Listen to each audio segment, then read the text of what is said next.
Mona Lisa 523 साल बाद भी ये पेंटिंग आज भी दुनिया की सबसे नायाब पेंटिंग है। आखिर क्या है इसमें ऐसा जो इसे बेजोड़ बनाती है? कौन थी ये लेडी मोनालिसा और क्यों इसकी पेंटिंग बनाई गई? इस पेंटिंग को इटली में बनाया गया तो फिर ये फ्रांस कैसे पहुंची और 500 साल से वहीं पर है और तकरीबन 400 साल तक ये पेंटिंग गुमनाम रही। अचानक से 1911 में ये वर्ल्ड की फेमस पेंटिंग बन गई। 400 साल बाद क्या हुआ था 1911 में ऐसा? हैरान तो जब रह जाओगे जब पता चलेगा कि इस पेंटिंग के अंदर एक कोड है, एक सीक्रेट कोड। क्या वो कोड किसी दूसरी दुनिया से जुड़ा था या किसी खजाने से जो इसको और भी रहस्यमय बनाता था? और उससे भी ज्यादा हैरान कर देने वाली बात तो तब सामने आई जब पता चला कि इसके अंदर एक एलियन रहता है। सच में आज सब बातों का राज जानेंगे।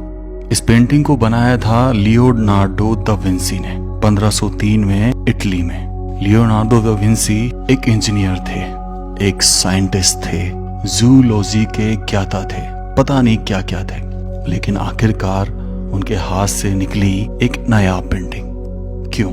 और इस पेंटिंग को बनाने में 16 साल लग गए। फिर भी ये पेंटिंग अधूरी रह गई। अधूरी रहने के बाद भी दुनिया की महान पेंटिंग है। तो चलिए जानते हैं मोनालिसा कौन थी। मोनालिसा के बारे में बहुत सारी थ्योरी हैं, लेकिन पहली बार बताया था 1550 में जॉर्जियो वसारी ने, जिन्होंने लियोनार्डो दा विंसी की आत्मकथा लिखी। इनके अनुसार ये लेडी जो इस तस्वीर में है उसका असली नाम लीजा गेरार्डिनी है, जिनकी शादी हुई थी सिल्क ट्रेडर के साथ जिनका नाम फ्रांसेस्को डेल जियोकोंडो था, और इन्हीं ने अपनी वाइफ की पेंटिंग बनवाई थी लियोनार्डो दा विंसी से। यहीं से इनका असली नाम पता चला, जो शादी के बाद लीजा गेरार्डिनी से हो गया था लीजा जियोकोंडो। जियोकोंडो का मतलब होता है हंसमुख, और इनकी पेंटिंग में इनकी मुस्कुराहट ही आज तक रहस्यमय बनी हुई है, जिसके लिए पेंटिंग आज भी जानी जाती है। कभी तो ये आपको हंसती हुई नजर आएंगी और कभी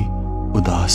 आप जिस दिशा में जाएंगे ये आपको देखती हुई नजर आएगी। तो ऐसा क्या राज था मुस्कान में? तो सबसे पहले आपको बता दो कि इस पेंटिंग को किसी पेपर पे नहीं बनाया गया था। इस पेंटिंग को बनाया गया था एक लकड़ी के ऊपर। उस लकड़ी पर यूज किए गए थे ऑयल पेंट्स। इस पेंटिंग में कहीं भी आपको ब्रश के निशान नहीं दिखेंगे। इतनी बारीकी से इस पेंटिंग को बनाया गया था। 1503 में ये पेंटिंग लियोनार्डो दा विंसी ने बना दी थी, लेकिन उसके बाद उनको फ्रांस के राजा से एक इनविटेशन आता है और वो इटली से इस पेंटिंग को अपने साथ लेकर फ्रांस चले जाते हैं। यहीं पर वो दिन रात मेहनत करते हैं इस पेंटिंग को और निखारने में। सबसे ज्यादा काम उन्होंने किया मोनालिसा की मुस्कान पर। मुस्कान को इतना मिस्टीरियस बनाया कि 16 साल लग गए और आखिर तक बनाते रहे, क्योंकि 16 साल बाद 1519 में उनकी मृत्यु हो गई और तभी ये पेंटिंग अधूरी रह गई। शायद हो सकता था कि मुस्कान के साथ साथ आंखों या चेहरे पर भी कुछ मिस्टीरियस चीजें वो करते। कमाल था ना ये चीज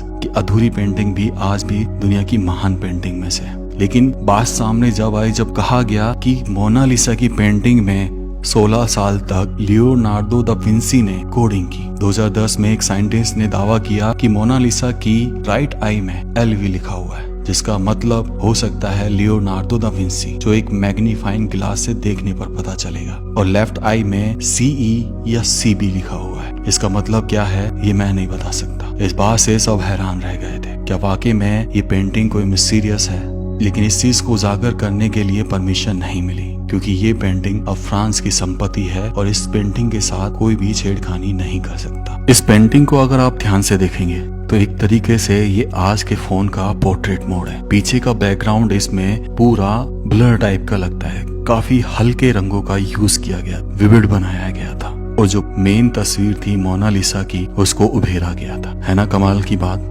कि ये चीज 523 साल पहले लियोनार्डो ने सोच लिया था, और इन्हीं बारीकियों के साथ इस पेंटिंग को इतनी महत्वता आज भी मिलती है। लेकिन अब सवाल ये उठता है कि 400 साल अंधेरे में रहने के बाद ये अचानक से 1911 से 1913 के बीच में उन 2 सालों में ऐसा क्या हुआ कि ये पेंटिंग वर्ल्ड की मशहूर बन गई? तो ये पेंटिंग 1797 में पहुंचा दी जाती है फ्रांस के पेरिस के लोवरी म्यूजियम में, जहाँ पर ये पेंटिंग आज भी रखी हुई है, जिसको देखने लाखों लोग हर साल पहुंचते हैं। 1911 में इसी म्यूजियम के एक एम्प्लॉय विंसेंजो पेरुगिया ने इस पेंटिंग को चुरा लिया था। कैसे चुराया? वो रात भर म्यूजियम में छुप गया था और सुबह जब म्यूजियम खुला तब चुपचाप उसको कपड़े में ढककर वहां से निकल गया। इसके साथ 2 जने और थे। ये विंसेंजो पेरुगिया बेसिकली इटली से बिलोंग करते थे। ये मानते थे कि ये पेंटिंग इटली की है तो इसको इटली पहुंचाया जाए। लेकिन तभी अचानक से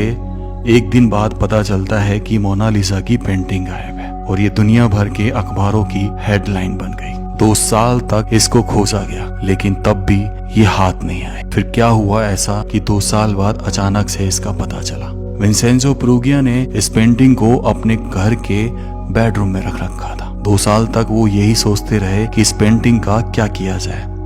तब उन्होंने डिसाइड किया कि इस पेंटिंग को बेच दिया जाए। तब वो एक सेलर के पास जाते हैं, इस पेंटिंग की डिमांड रखते हैं। कहा मेरे पास वो पेंटिंग है और उसकी कीमत ये है। उस सेलर ने उस पेंटिंग के पीछे लगी मोहर को देखा और ये निश्चिंत हो गया कि ये पेंटिंग मोनालिसा की ओरिजिनल पेंटिंग है। तभी वहीं से विंसेंजो पेरुगिया पकड़ा गया और 6 महीने तक जेल में रहा। 2 साल बाद ये पेंटिंग उसी म्यूजियम में लौटी और उस समय के बाद ये पेंटिंग दुनिया की सबसे प्रसिद्ध पेंटिंगों में से एक बन गई। इस पेंटिंग की कीमत अगर आज आंकी जाए तो $1 बिलियन है। लेकिन फ्रांस के रूल्स और नियम के हिसाब से इस पेंटिंग को नहीं बेचा जा सकता। मोनालिसा की एक जुड़वा पेंटिंग भी है। कहा जाता है कि इसको भी लियोनार्डो दा विंसी के टाइम में ही उनके एक स्टूडेंट फ्रांसेस्को मेल्जी ने बनाया था, जो हूबहू उसके जैसी दिखती है लेकिन मुस्कान में वो बात नहीं। शायद उसके जैसे बनाने की कोशिश की गई हो। लेकिन हैरान तो तब रह जाएंगे जब पता चला कि तीसरी पेंटिंग भी मौजूद है और ये तीनों पेंटिंग फ्रांस में ही है, अलग अलग म्यूजियम के अंदर। तीसरी पेंटिंग मोनालिसा की न्यूड पेंटिंग थी जिसमें हाथों का स्ट्रक्चर बिल्कुल मोनालिसा के जैसा ही था। इस पेंटिंग को मोना वेना कहा जाता है। इस पेंटिंग को बनाया गया था 1514 से 1516 के बीच में। कहा जाता है कि ये पेंटिंग भी लियोनार्डो दा विंसी के स्टूडेंट ने बनाई। लेकिन ज्यादा फैक्ट यही मिलते हैं कि इस पेंटिंग को भी लियोनार्डो दा विंसी नहीं बनाया। इसके कोई तथ्य सबूत नहीं है कि ये पेंटिंग किसने बनाई, पर हाँ ये उस समय की है जब वो जिंदा थे। अब सबसे बड़ी बात, मोनालिसा की हम पेंटिंग जो अपने फोन में देखते हैं तो काफी बड़ी नजर आती है, लेकिन ये पेंटिंग बहुत छोटी है। इसका साइज लंबाई गुना अगर चौड़ाई करें तो 30 बाई 21 इंचेस है और इसका वजन 8 किलोग्राम है। और अब सबसे बड़ी बात कि मोनालिसा की पेंटिंग में एक एलियन छुपा है, उसका घर है ये पेंटिंग।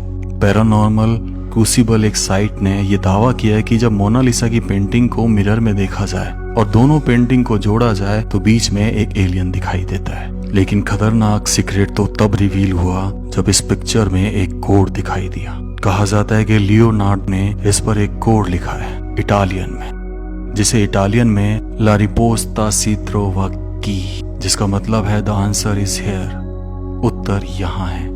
हालांकि इस थ्योरी में कितनी सच्चाई है इसकी आज तक कोई पुष्टि नहीं हो पाई है, जिसकी वजह से ये पेंटिंग और भी सोचने को मजबूर कर देती है। मोनालिसा का एक्चुअल में स्टार्टिंग में नेम था मैडोना लीजा। अब मैडोना से वो मोना लीजा बना, एम विद डबल एन के साथ, लेकिन बाद में इसमें से एक एन और ड्रॉप कर दिया गया। इसे मोना लीसा बोला जाने लगा। कुछ लोग आज भी इसे मोना लीजा बोलते हैं। हैरान तो तब रह गए जब लोगों ने इस तस्वीर को सच समझकर इस लेडी से प्यार करना शुरू कर दिया और एक न्यूज ने सबको हैरान कर दिया। 23 जून 1892 पेरिस का एक होटल और उसकी चौथी मंजिल, एक शख्स का नाम था लक मैस्पेरो, और उसने वहां से छलांग लगा दी और कहा कि वो मोनालिसा से बहुत प्यार करता है। एक लेटर में ये सब लिखकर छोड़ गया और कई सालों तक उसका इंतजार किया। इस खबर ने सबको चेता दिया।